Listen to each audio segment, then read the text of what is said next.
యేసుక్రీస్తు ఇంత గొప్ప దేవుడుగా శిలువ పైన అన్ని భరిస్తూ కూడా తండ్రి అయిన దేవాతి దేవుని జ్ఞాపకం చేసుకుంటూ ఉన్నాడు. తండ్రి అయిన దేవాతి దేవుని ఏమని జ్ఞాపకం చేసుకుంటూ ఉన్నాడో తెలుసా?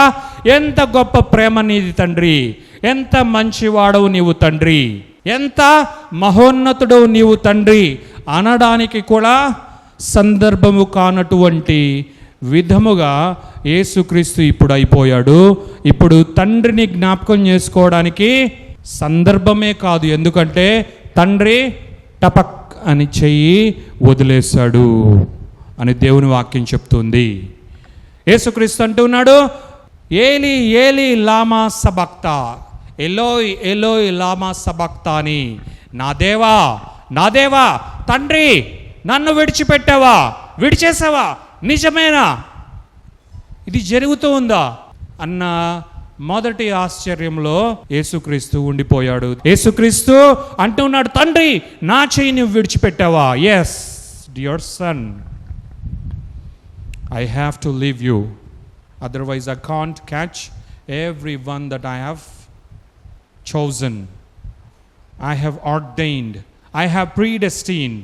అవును నా ప్రియ కుమారుడా, నీ చెయ్యి వదిలితే కానీ నా బిడ్డలైన వారిని, నేను ఏర్పరచుకున్న వారిని, నేను ముందుగా నియమించుకున్న వారిని, నేను కుమారులుగా కుమార్తెలుగా చేసుకోవాలి అనుకున్న వారిని నేను పట్టుకోలేను. కాబట్టి నీ చెయ్యి వదిలిపెట్టేశాను. అంత మాత్రమే కాదు, నీవిప్పుడు కంప్లీట్గా నా చిత్తము కొరకు, నీవిప్పుడు కంప్లీట్గా నా వారి కొరకు, నీవిప్పుడు కంప్లీట్గా నీ ప్రియమైన జనులందరి కొరకు పాపముగా అయిపోయావు. కాబట్టి నిన్ను నేను వదిలిపెట్టవలసిందే.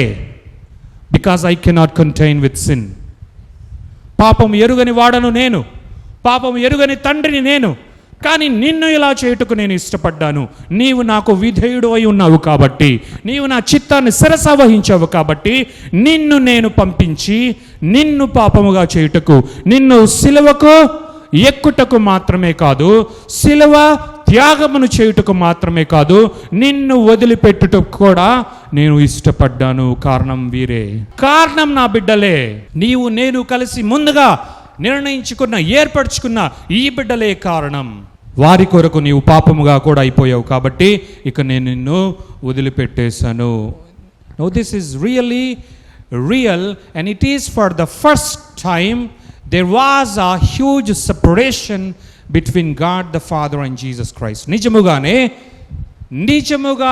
నిజమైన సత్యం ఏంటో తెలుసా? మొట్టమొదటిసారిగా యేసయ్య తండ్రి నుండి ఎడబాటును రుచి చూచాడు. తండ్రి నుండి మనందరి కొరకు ఒక గొప్ప ఎడబాటును రుచి చూచాడు అని దేవుని వాక్యం సెలవిస్తుంది. ప్రియమైన దేవత దేవుని యొక్క బిడ్డలారా, దేవుని నామానికే మహిమ కలుగును గాక. మనమందరూ కూడా సమీపము కావాలి అని, కాబట్టే మనమంతా ఇప్పుడు మన దేవునికి సమీపస్తులుగా అయిపోయాము, మన దేవునికి ప్రియులముగా అయిపోయాము, మన యేసయ్యకు ప్రియులముగా అయిపోయాము, మన దేవాతి దేవుని యొక్క మార్గములలో మనం నడుస్తున్నాము. కారణం యేసుక్రీస్తు మనందరి కొరకు తృణీకరింపబడ్డాడు కాబట్టే, కురూపిగా అయ్యాడు కాబట్టే, ఆయనలో చూచుటకు ఏ రూపము కూడా లేదు కాబట్టే, మనందరి కొరకు రూపము లేని వాడుగా మాత్రమే కాదు, పాపముతో సంపూర్ణంగా నింపబడి ఇప్పుడు పాపముగా అయిపోయాడు యేసయ్య అని 2 కొరింథీయులు 5వ అధ్యాయంలో దేవత దేవుని యొక్క వాక్యం 21వ వచనంలో దేవుడు ఒక గొప్ప వాక్యాన్ని మనందరి కొరకు రాసి ఉంచాడు. Jesus became sin. Yes, truly Jesus became, he did not became sinner, but Jesus became sin himself అని దేవుని వాక్యం చెప్తుంది. దేవునికి మహిమ కలుగును గాక.